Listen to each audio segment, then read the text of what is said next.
Hello folks, welcome to another episode of 4x4 Viewfinder Lockdown Edition. Today we're going to talk about installing a LED light bar.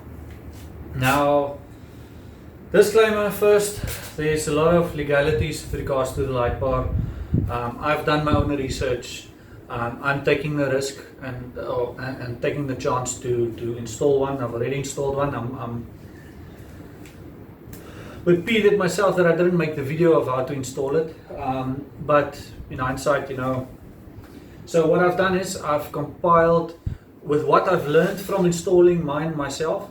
I've taken that and put it together for you to simplify it for you so that you understand how to be able to install it yourself, and also so that you can make a little list of things you will need, and you won't have to go to the store, to go hardware store to go buy stuff after you've started building it. So what I give you now is everything you need to install the LED light bar.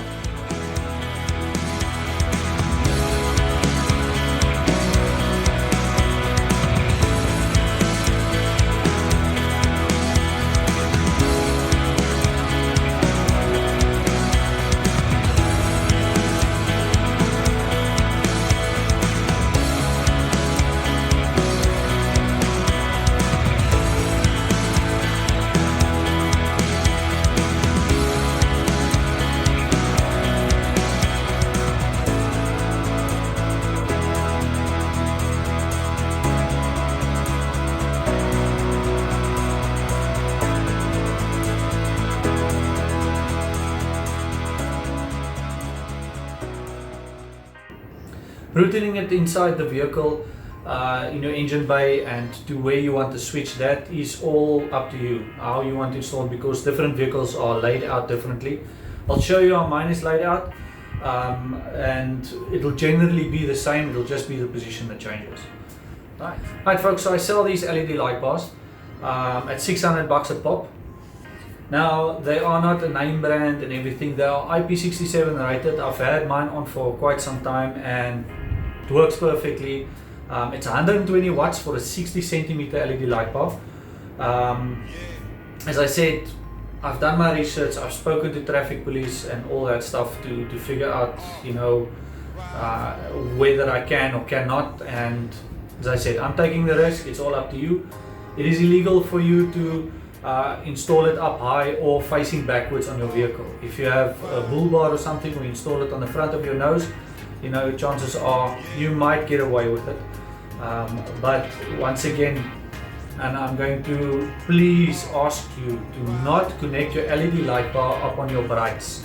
So when you pull that lever for your brights to come on, that your LED light bar is not connected up to that as well. There's a number of reasons for that. The first thing is, it is stupid to do it. Now, you can say and think just what you want, but I find it very stupid, because what's happening is these guys, you're driving down the road, you forget to switch off your brights coming over a hill. This people on the other side with his big Jeep loaded up with everything he can, has light bars left, right and center and spotlights and everything. He decides now he's going to blind you. You veer off the road, you kill your family. Or you veer into him, both vehicles get written off, everybody dies inside, and for what? Because you're a little bit irritated because the guy didn't switch off the brights immediately when you came over the hill. So, for that reason, that's the main reason I say do not connect it up to your brights. It is not worth the risk of life to yourself and to the other person to do that. Second reason is, say now you're out camping and you have your LED light bar connected up onto the front of your vehicle. You're camping, you want some light, or you want some ambient light around your braai or something, maybe your little lantern lights, battery ran flat, and you decide you're going to use the vehicle's light for that. Now you have to switch on your vehicle, the ignition must be on, and you must switch on your brights. So now there's way too much light. So, your battery's going to drain and all that stuff. So connecting it up separately on its own circuit, you have a switch where you can control it, and it is not part of your brights. You can't accidentally blind someone. There's lots of videos on that as well, saying how the different light colors, that's why you get like a Kelvin number that they give on there for the warmth of the light.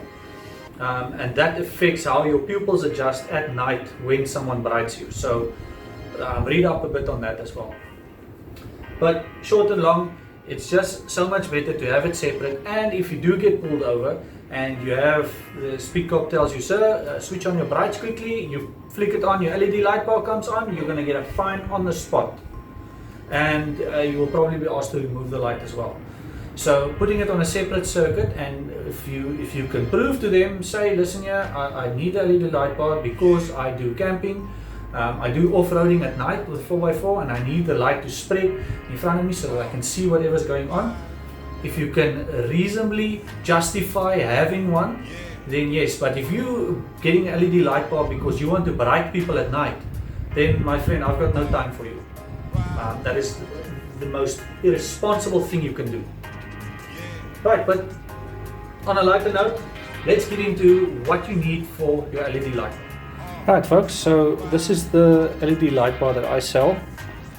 I can ship it anywhere in South Africa for you at a fee of about 150 bucks, and inside you get your LED light bar, 60 centimeter one, it's 120 watts, and you get your mounting brackets with rubber foot pieces and the associated bolts. They're all stainless steel. What's nice about this light is you can see that there's a slight difference between how these guys are laid out and how these guys are laid out. Now the center part is your spotlight and the side is your floodlight. On both sides it has a little floodlight, so that spreads the light quite nicely around your vehicle. Inside I include your wiring diagram so that you can understand how it works. Then what you need is, you'll need a switch, you'll need fuses, you'll need a 5 amp and a 10 amp fuse, you'll need ring lugs, you'll need a relay, 30 amp relay, you'll need your barrel lugs, blade lugs, you'll need, I only have one of these, but you need 2 of these fuse holders. You need about 4 meters, 3 to 4 meters of 1.5 millimeter single core cable, and you'll need about 2 meters of flex. Now this is not a very hectic flex. You just need something to be able to switch the light on and off. Alright folks, so this is the LED light bar circuit diagram. As you've seen, I've shown you how many of each of the items that you need. And this is the engine bay. Now, you'll need a 5 amp fuse to go to your switch with supply from the battery. The reason for that is that, say for instance your cable is a bad quality or something and it heats up, you don't want to set your vehicle alight. So you'd rather put a fuse on everything that you have that supplies power to anything inside your vehicle. Always bear that in mind with anything you install. Right, then you have a 15 amp fuse and fuse holder that supplies. Now I've indicated the numbering on the fuses. All these numbers are generally the same for fuses, so you can just follow this diagram, whether it's a 5 pin or a 4 pin, doesn't really matter. The 5 pin is just a two-way switch with a normally closed, normally open, and with a 4 pin switch, relay, sorry, it's the normally closed is not connected to anything, so it'll either be on or off, and that's why it has 4 pins, so don't worry too much about that. A 4 or 5 pin relay will do the job, numbering the same.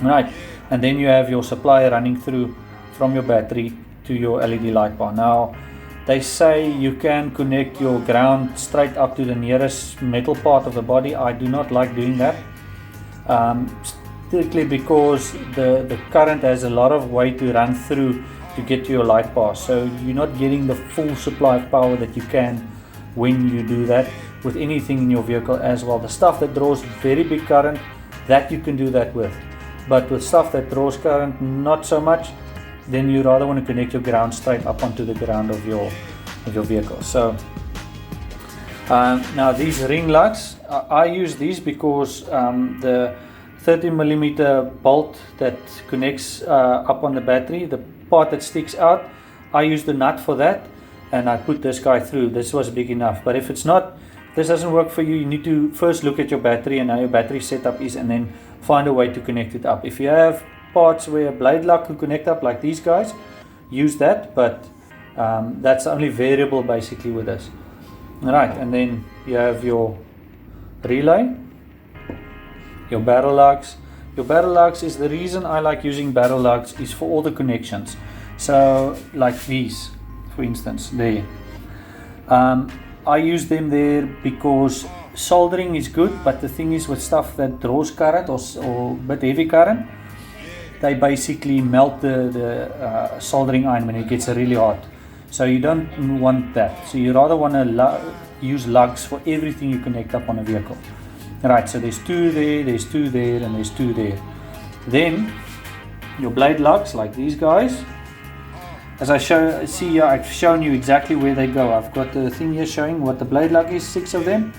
And then you can, there's the blade lugs, and that's how I indicate them. And I'll show you exactly where you're going to put them. Right, so you need 6 of them for your switches and for your relay. And that's basically that. Yeah, you don't need to use barrel lugs. You can use bullet lugs as well. If you want to be able to disconnect it and remove it, then you can use the bullet lugs. But I'm not planning on removing it, so it's going to stay permanent like that. And yeah, folks, so as I said, this is included in the downside. You can always refer to this video to find out exactly how to install it. And yeah, if you need any help, if you're purchasing this thing from me, I'll be able to help you with that. You just phone me, tell me, listen here, I'm struggling with this, how do I route that? I'll be able to help you as far as I can. Alright folks, as you can see, there the wiring goes into the back of the light bar, comes up, put it in a protective cover, splits here for the positive and the negative to connect up straight. These are daytime running lights, don't worry about that. And then we have our 2 fuses here, and we have our relay there. And then from there it runs into the car on the inside. So basically this is your infrastructure for the light. It's not that difficult. I use Tech screws. I used it to drill the hole through and to mount the little brackets, but what I did was I used some Corrohib, which is a corrosion inhibitor, which I put on before I screwed them in finally for the final installment. Alright folks, as you can see, there's the LED Lightbar switch that I bought. Now that switch is not for this vehicle. The switches for this vehicle looks more like this, but I wanted this one because of the way it works. It's basically a flick switch like that, simple, and I like this maneuver better, and the way it goes in here is more better because the other one is loose, it rattles, and I don't like that. This one is a simple flick switch. You won't notice it at first, but if you know about it, then yeah. Alright folks, thanks for joining us on another video, lockdown edition. Shout out to Pierre, thank you for helping me, making sure that I use the right circuitry. Pierre, as you might know, is an auto electrician for 3L Engineering. He's the manager there. He also installs the electrical system, the whole electrical system for the stealth vehicle that they built. The link will be in the description. Guys, have a look at that videos. Those guys are awesome. They're building some crazy things there. Supercars as it were. They've got projects lined up. You don't want to miss it. So pop in there and have a look. So until next time, happy 4x, no, happy DIY. Cheers folks.